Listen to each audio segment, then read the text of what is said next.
Sup nerds, I'm Wes. I'm Tom. And I'm Aaron. Today we're taking a look at Feudum by Oddbird Games.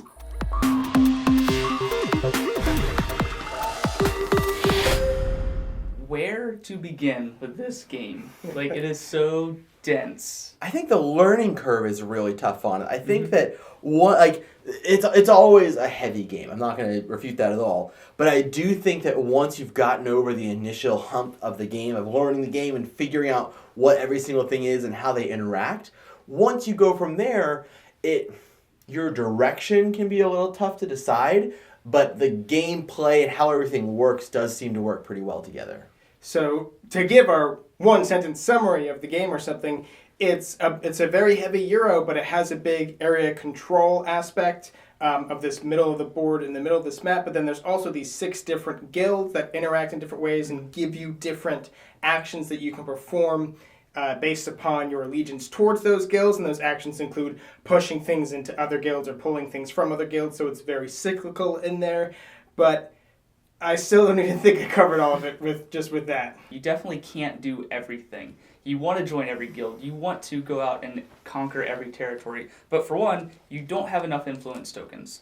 At the start of the game, you only have enough to do a couple actions, and then you actually need to do a guild action to buy them. You can, with the guild action card that can be used to do the special action you could do at any guild, it also allows you to buy from guilds. So buying from the Knight Guild, you're buying more influence that you can use to put in more territories and join more guilds. You can also go buy resources which you use to upgrade your territories so that you can get these the landscapes that give you a little bonus. You can either put them down to gain resources again, or you can just use them as a wild resource and never actually plant them, or they progress the game. They progress the game. If people aren't purchasing them, the game's going to progress anyways every time at the end of a round when we roll the die. It'll just progress quicker if people are actually upgrading their territories. There's definitely some variability in gameplay length. One, just based on how long it takes you to figure out what the heck is going on in the game, because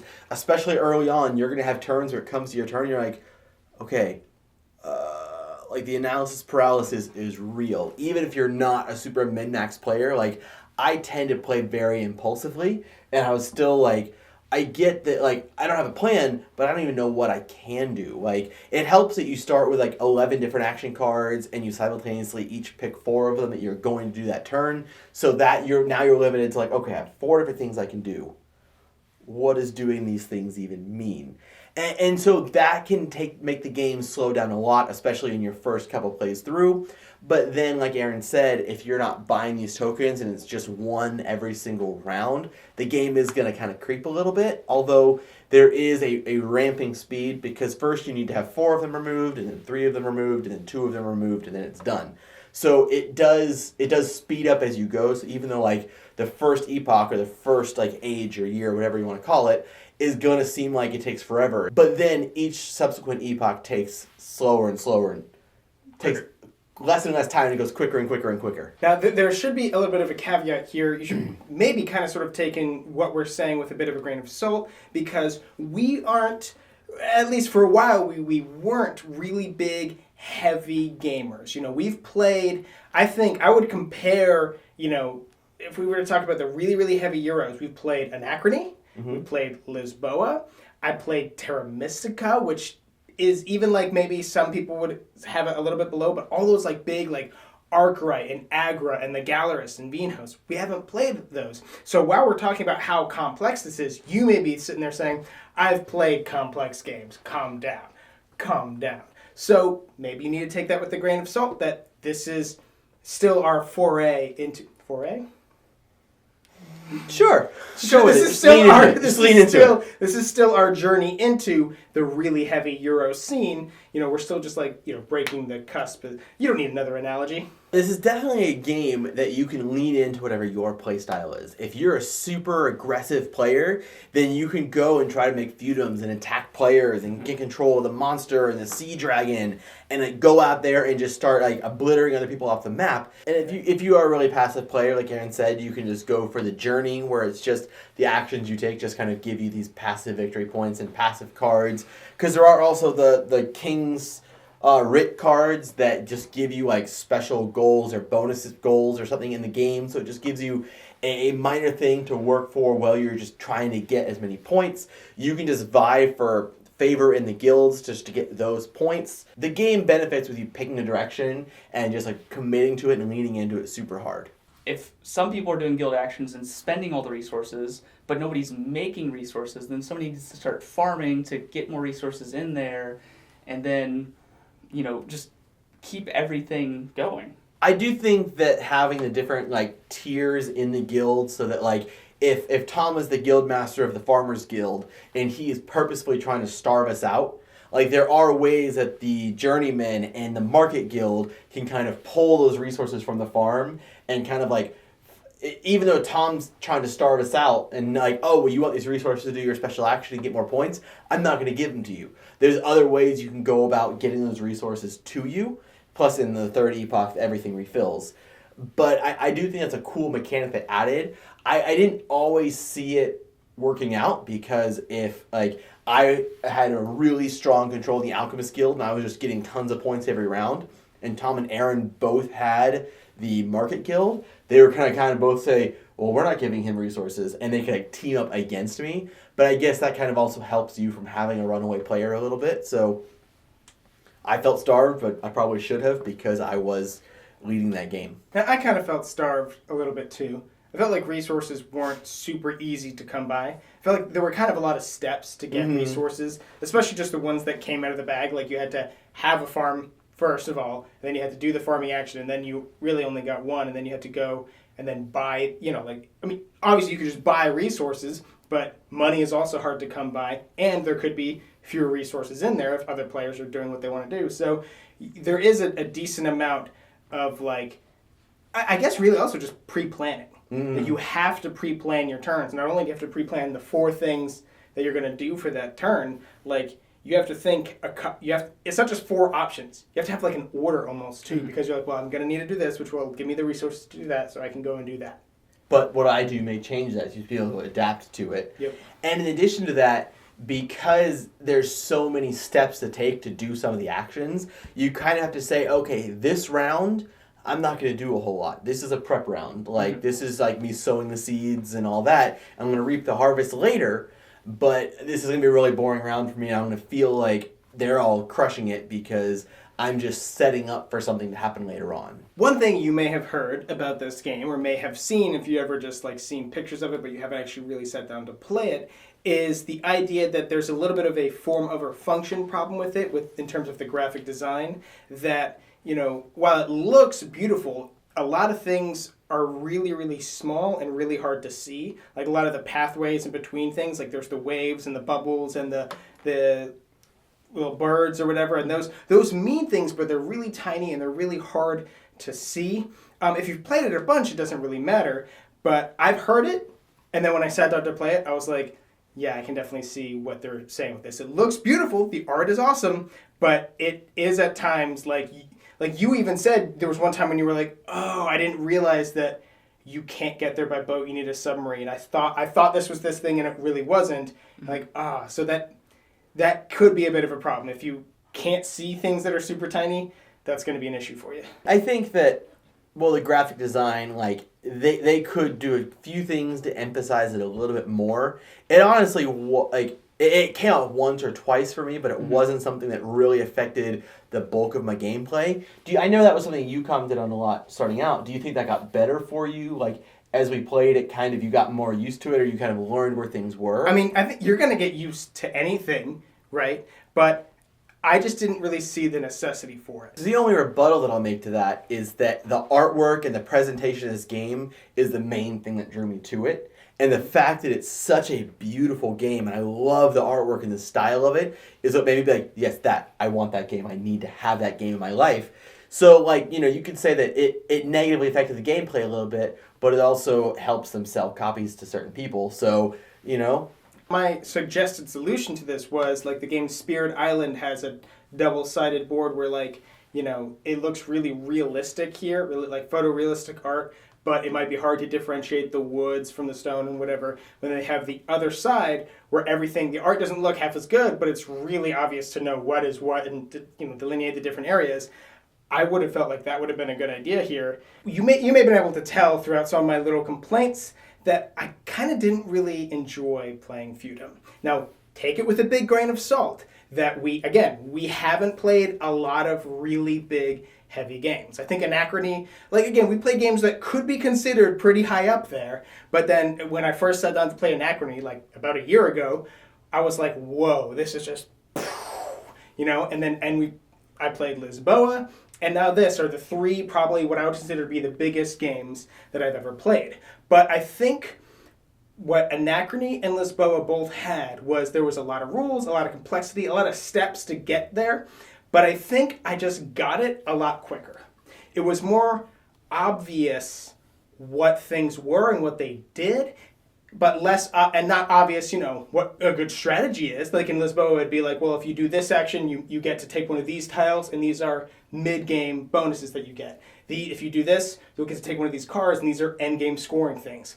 I felt like in Feudum, there was a lot of times where questions just got you more questions. I do think that I saw when we were playing this that I do think that it took you a little bit longer to grasp it than it did us, and so You're just dumber. But the fact that we grasped it sooner meant that we were able to kind of jump ahead, and you were like, oh, well, now I'm confused and I'm losing. Right, but first of all, the complexity it's not just the complexity, it's the style of complexity. Complexity is one of the reasons why I don't like it. But I would still say that even though you did get it a little bit faster, you still had an awful lot of questions. There were still a lot of times when we stopped and we kept looking at the rule book and what exactly, and even the sheets you were saying, it goes into more depth in the rule book because we'd read on the sheets, it says you get to do this. Does that mean you have to use it with this in order to get that? Or do I just need to own this in order to get that? Mm-hmm. There were an awful lot of questions. And I think that combined with, the graphic design issues, which I think was a big deal for me, but also kind of those two things, it's is the gameplay worth it though? Is it worth putting up, going through, learning all the rules and all the clunkiness and all the, really hard to see things on there? I still felt like at the end of the day though, I was still kind of just bored. And it just felt slow and kind of long and just kind of drudging through. I'm like, well, if the gameplay is amazing and awesome, and the last round was pretty good. I was starting to get into it and enjoy it, but man, it just didn't feel like it had the payoff for all of the stuff that we had to do leading up to it. You know what I mean? I don't. I honestly, I see where you're coming from, but I had a similar start, but then I felt like the payoff made it worth it. I honestly really, really enjoyed this game. I will admit that it's not a game that you're going to want to add a new person every time you play it. This game is great if you have a core gaming group and you meet up once a week. This game is going to be great for you. If you have a revolving table of people that you always play at your game store and you never know who's going to be there, this is going to be really rough because it's going to be slow and it's going to take a while to explain it, and people are going to want to walk out in the middle of it because they're bored or whatever. But honestly, the adventuring of the game and the upgrading and I don't know, the way my mind worked in this game, I really enjoyed. It was kind of like when I enjoyed high school calculus a lot. And it's it's really nerdy, but I'm the way things click in my head made oh, that's so cool, and I can do this and that, and then this works, and then that works, So I do think that it's just kind of almost a personality difference where you wouldn't like it as much as I would. And I saying you're smarter than me? No, I'm saying my brain works differently than yours, the way that I still sit down to Netrunner and I'm this is weird, I don't like it. That's the thing. I feel like Netrunner is a lifestyle game. It's an LC, just like Magic is. It's supposed to grow with you. You're supposed to sit down and play a bunch of different games. And it's almost like they were let's do that in a board game. It's going to take forever to learn all the intricacies. But then when you play it your 5th, 6th, 7th, 8th, 10th time, then it's going to be really fun. And I'm just not willing to put in that amount. There are so many games that are really big that I felt just were smoother. If it's too simple, it's boring. If it's too clunky, it's an issue. So it's hard for me to say like it's a really clunky game. Oh, well, Tom doesn't like clunky games. No, I there were so many aspects that I felt like just didn't add any value to it. I like big, heavy, like, okay, Anachrony. You didn't like Anachrony. No. You didn't like Anachrony. See, that's the thing. That's the oversimplification that I knew that he was going to have when I said that I didn't like this. It's Anachrony. The problem that I had with Anachrony was that the more and more you got into the game, the less you interacted with people because you built this up a lot more. But sitting down to Anachrony, I understood the premise. I knew what I needed to do. There were just an awful lot of steps and a lot of different avenues that you could take. Here, I'm sitting down and I go, I don't really know what, it's going to take me forever to figure out what I need to do, what I want to do, why I need to do that, and at the end of the day, I'm just not having fun while I'm doing it. And again, the graphic design thing was a huge detriment to me. Again, I was saying that last round, I was like, okay, now I get it. And the fact that now that I get it kind of confirms the fact that I just didn't have fun. But do you think that your next game, you would go into round one I think getting I'm it? not going to play this game. I have no desire to play this game again. I honestly feel like that, I don't know, that almost isn't a valid opinion to me of, I played the learning game, I didn't like it, and it's not worth playing again. Because and that's fine. I'm not saying you have to play it again. Yeah. But I'm saying that I had the opposite, where like it took me a while and it was really grindy, and then once I got it, I was excited to play it. Aaron, what did you think? What do you think? Come I'll on. just watch your mom and dad fight over it. Honestly, this game is a little bit of a mixed bag. It is a really steep learning curve. I felt like this had a learning curve kind of like Guilds of London, where in that game there's like that reference sheet for all the different cards. Like, okay, this card does this and this card does that. This one, it's a little bit less of, well, you do have the sheet that tells you, okay, you have these 11 cards, they all do this. This one card, flip the sheet over, it has 16 things it could do, depending on your influence in the guilds. There's just like, okay, this is an overwhelming amount of things to do, and like you said, there isn't really an end goal, like, drafted out for you. You're just like, okay, get the most points. You're like, how? Well, the game kind of, you know, it sprinkles them here and there, and it shows you, it's like, hey, if you're controlling a guild at the end of one of the epochs, you're going to get a bunch of points. Or if you, every time you do some of the action cards, they give you a point here and there. So it's like, you just have to like slowly get them, and that part of it, I didn't really care for. Like, I felt like the victory points, I wasn't getting a bunch of them, I guess because I was kind of losing, but I was having fun kind of like, you know, like, oh, what can I accomplish? And like, I want to try and like max out this track. Okay, I'm gonna move here, and I'm gonna put my influence here, and just trying to explore the map and take over as many territories as I could, even though somebody could come behind me and kind of take them back over with the merchant. Because there's so many checks and balances in this game, and like everything that you think is good can be like undone by something else. There's something that like everything trumps something. You have to learn that, and that does make it hard. I still did have a lot of fun, but it's kind of like almost like math class fun, where you're just like, oh, this is okay, I'm learning. Oh, that makes sense, but why does it make sense? Like, Pick a side! You're yelling. Well, I guess the side I'd have to pick is yes. It's kind of Definitely like maybe. definitely maybe. Like, I want to play it again. I want to play it a couple more times because now that like my feet have been wet and I understand how to get around it, I want to see if I can maximize one of the paths. Like, either go for all feudums or go for, you know, complete, you know, like taking over these. I never even got to do these monsters. Yeah, we never pulled those out at all. Because they're kind of expensive. You have to, you know, pay money to get your influence tokens and then spend 3 of those influence tokens that you just bought to get one of these guys, and then he goes all around the board killing other people. So like, if you were going for feudums and you're going for like the annihilation of other players, like that's something you're gonna do. But I just haven't had a chance to play it that way because there's just so many slightly different ways to play this. I do kind of wish this guy had like an NPC role that you could play where he just like wandered around randomly with a dice and just like killed people.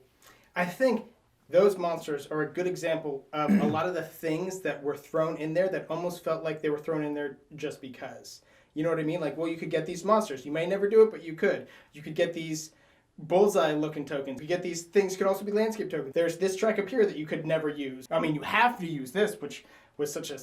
Like, you had even said, like, well, if, you know, it was a bigger if like it got like a second edition or whatever, right? Like a bigger company picked it up and reworked it, there would be a couple of things that they would probably clean up. I'm like, I feel like that's it definitely needs some cleaning up. Some things that like, I just don't see the value in this one aspect. I can see that. I also think that's part of the fact that this game is not something that you want to play super impulsively. Like, it's not something you go, oh, I'm in a position where I could create a Feudum right now if I wanted to. Let's see how that goes. Like, when you're going to do something like that, it needs to be purposeful. And you shouldn't, like, round 3 be like, oh, maybe I'll make a Feudum, because then you're going to have all these negative victory points coming back on you as well.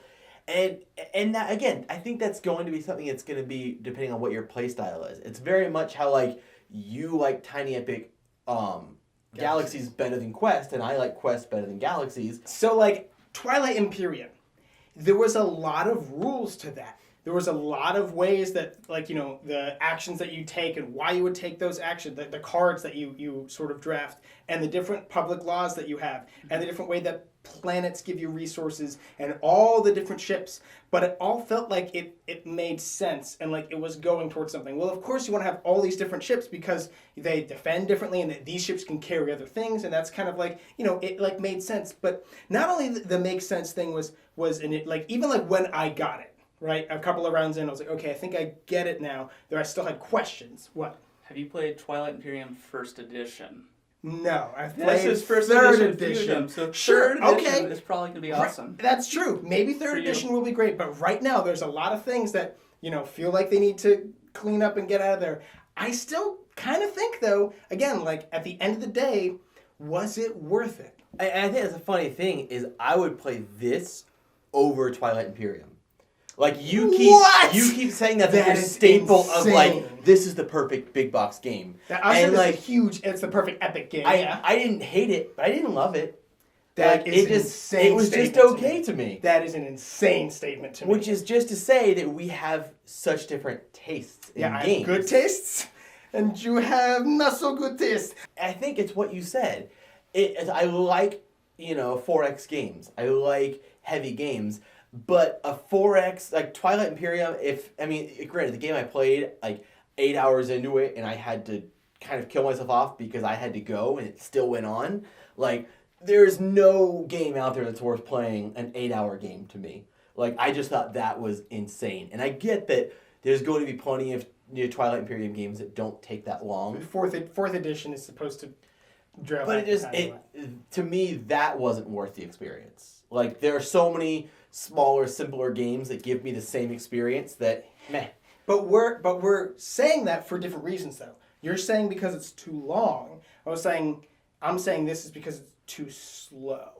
If we sat down and played this right now, it's never going to happen, I know, because you won't give it a chance.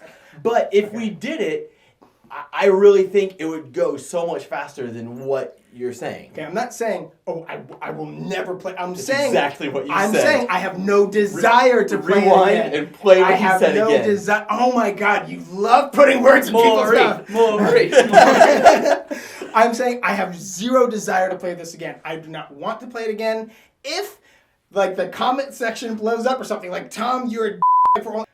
It's just not worth it. But, I mean, hey, if you loved this game, then go ahead and put in the comments about why I'm stupid. So again, I do think it's very easy to say that this game is going to have divided opinions, and I don't think that this is a must-have for everyone. I think that it's not if you like heavy games, you'll like this. I do think that this is going to be a niche game. It's got niche artwork. It's got really heavy mechanics. It goes really complicated into some things. The same, I don't think that, Twilight Imperium is a game for everyone. And there's plenty of games out there that, like, I have no desire to play, even though I'm sure they're amazing and you may love them, just because I know what I like, and I don't think I would like that. This game is a game that I want to play again just because I want to, like, understand it more. It's kind of like one of those games that I haven't mastered yet. I want to, just because I kind of was drawn by the artwork. I'll say that. It is a beautiful game. There are, some things that don't, make, like, just, like, instant sense. Like, even some, like the mountains versus the hills, like, they're barely a different color. I think this game would really benefit from a second edition or third edition to clean up some things. But in the end of it, I do think if you are into like sandboxy, explory style games that have like just lots of gears and lots of things that like all work together, but like you gotta really like get into the Some of them like, spin on their own. Yeah, some this one's And some of them spin against each other. yeah, but it's just this whole like you're learning this whole new world and how it operates, and if you're into that kind of thing, you'll love this. If you don't want to, put in a lot of effort to learn like a lot of really intricate rules that are like they kind of make sense. Like, okay, yeah, I need to put my yeast into the barrel to make it into beer or wine or whatever it is, and then that'll be better than food. Like if I give that to my workers, it'll feed them for 2 rounds instead of just 1. Unless someone's playing aggressively and then kills them off because they're drunk. So like that makes sense. Like, oh yeah, if you drink beer, you're gonna be drunk, and then you're gonna be weaker in a fight. I guess I could harp on the fact that like there's the boats and the submarines. Like there doesn't need to be both. They could have just been a boat to get you through the water things, and having these optional places that you can boat across. You can pay shillings to go across them, but you can only do that if there's no boats available to buy. Like that's silly because like this doesn't even have waves on it, so you can't even get across it on a boat if you owned a boat.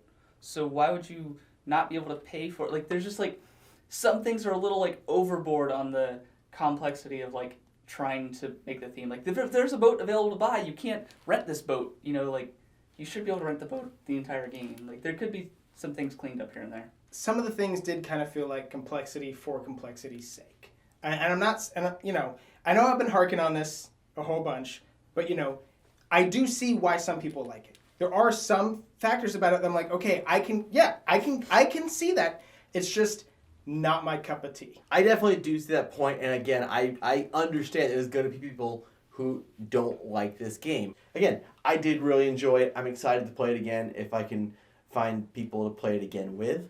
If 2-player game, me and you. We'll see how that goes. Have fun. There is a 2-player playthrough that AntLab Games does that I watched learning this game that I felt was a really good way to see what gameplay was like, how things work together. So if you are looking for like more information on how gameplay works and to see the game played, I definitely recommend you check their video out. Or you can just go to the description box down below and click the link just to buy the game and check it out for yourself. Yeah, and while you're down there, I do really highly recommend that you put your opinions in the comments because this is probably one of the games upon which we are the most divided. Mm-hmm. We've had differing opinions on games before, but there's never been like a love it and a hate it before. Okay, hate's a strong word. I don't hate it, but I don't think we've ever been this polar opposite before. So if you have played this game, I really do want to hear your thoughts and what you think about it. Also, like the video if you like this discussion that we had, and follow our channel so you'll never be bored. That's close enough. Yeah, subscribe. It's fine. Speaking of journeying, you can go on an epic journey in this game. There's like you. No, I'm just get rid of that segue. Mark, please send me all the expansions so he has to play them to review them.